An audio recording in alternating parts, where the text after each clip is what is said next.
Hi guys. Okay, so I promised I was gonna do videos about women architects or women in construction, so let's get into it. This is gonna be hopefully a daily thing, but bear with me if it's not. Okay, our first one is going to be an extraordinary woman. She was a pioneer in architecture. She was actually dubbed the Rosa Parks of architecture because she paved the way for so many minority women that came after her. So let's get into it. Norma Sklarek. Really quick disclaimer, I am terrible at pronunciations, so bear with me on that. And then also you'll see me look up a lot because I have notes that I'm reading because I'm old. I can't remember every word. So anyway, all right, let's get to it. She was born on April 15th, 1926 in Harlem, New York. She was the only daughter of Dr. Walter Ernest, and Amy Willoughby. That's probably all incorrect pronunciations, but whatever. Her father actually graduated from Howard University and was a doctor, and her mom was a seamstress, which that's kind of dear to my heart because I came from fashion design, so that's kind of cool. Her dad taught her carpentry skills during the Great Depression, and he was actually the one that suggested she become an architect. She attended a public school. Most of her life she attended private school, but she did want to go to public school at one point, and she attended a public middle school, and that was where she first felt like she was inferior, or people thought of her as inferior. The school was primarily white, and she really just felt like they all just thought she was just this inferior person. And so that really lit a fire in her to prove them all wrong. And boy, did she do that. She was the first African-American woman licensed as an architect in the city of New York, and then was able to transfer her license into California. So she was also the first African-American woman to be licensed in architecture in California. She remained the only African-American woman licensed in California until 1980, when another African-American woman became licensed. So she held that title until 1980. She received her architecture degree from Columbia University in 1950, and she was only one of 2 women in her graduating class. I tried to find who that second woman was, but I couldn't find out who that was. I hope though that they went on to do some great and amazing things, just like Norma.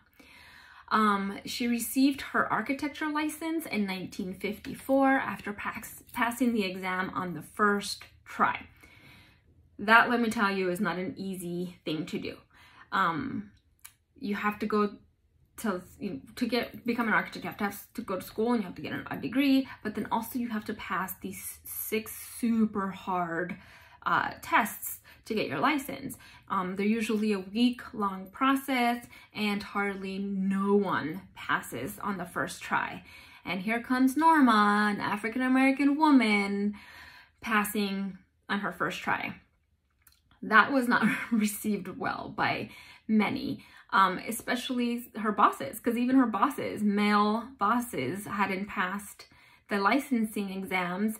And you know, here she is, fully licensed, working under them. So that didn't go over well. She interviewed with 19 firms before she was hired. Finally, on her 20th interview with the city of New York, she was hired as a junior draftman, which is kind of like the bottom entry-level position you can have as an architect.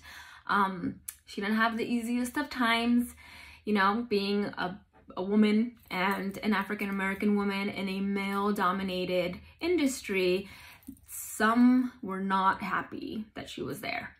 A lot, you know, were, but a lot were not happy.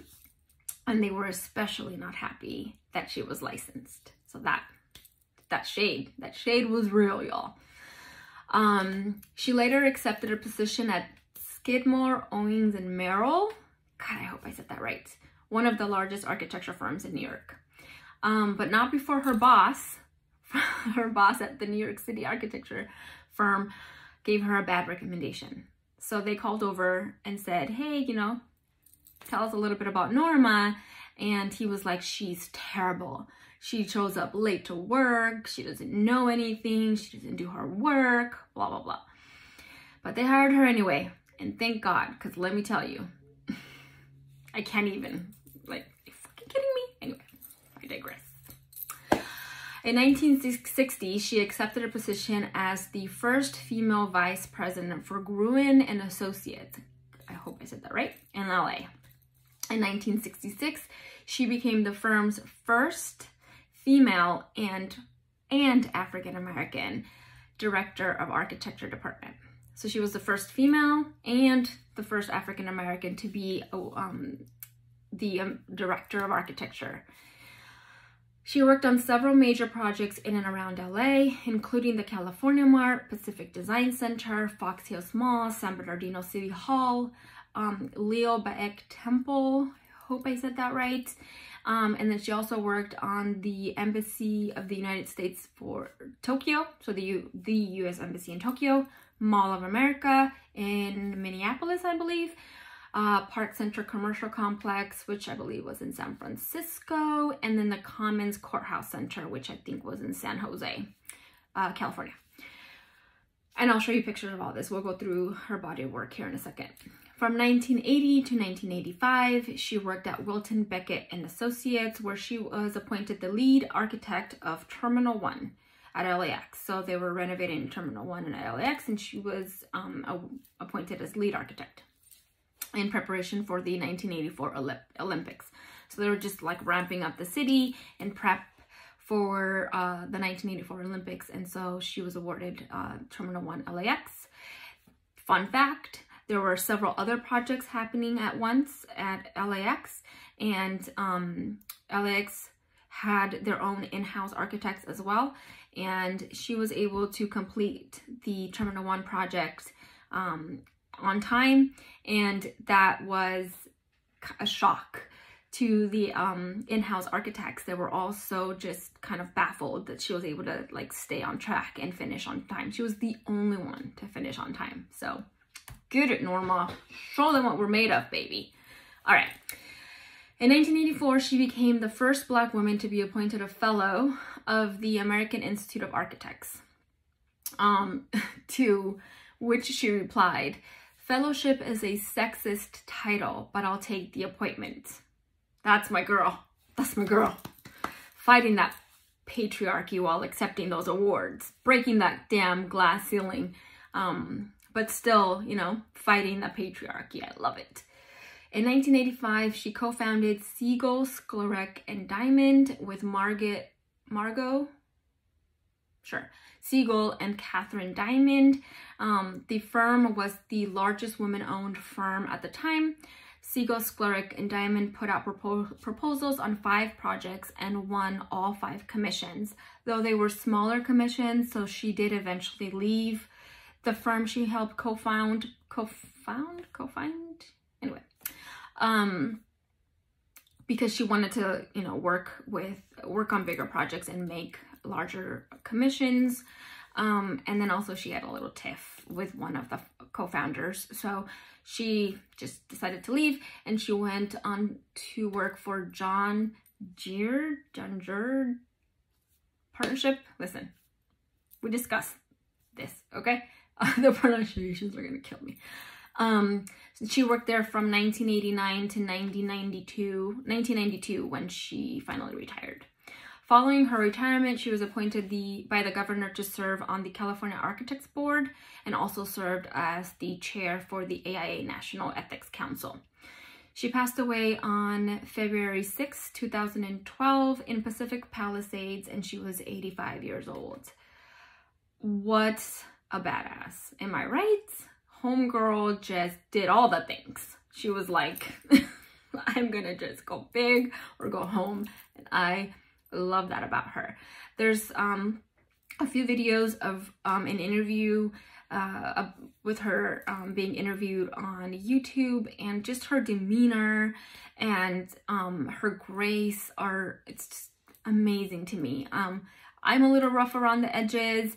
I can't be, you know, this soft spoken, you know, person, but I really admire women that get as far as they get, and they do it with such kind of grace and just ease, and she did that, and I love that about her. I'm more of the knock the door down and kind of show you who I am. Anyway, let's look at some of her body of work, shall we? This is my favorite part because it's amazing and it's gorgeous and it's beautiful, and I love looking at pretty things. So let's do that. Okay, so this is the Pacific Design Center in LA. I mean, come on, what can I say about this? It's gorgeous, it's architectural, it's artsy, it's colorful, it's the form and the shapes, and I mean, just breathtaking. Am I right? Come on, like driving past that makes you slow down and just kind of stare.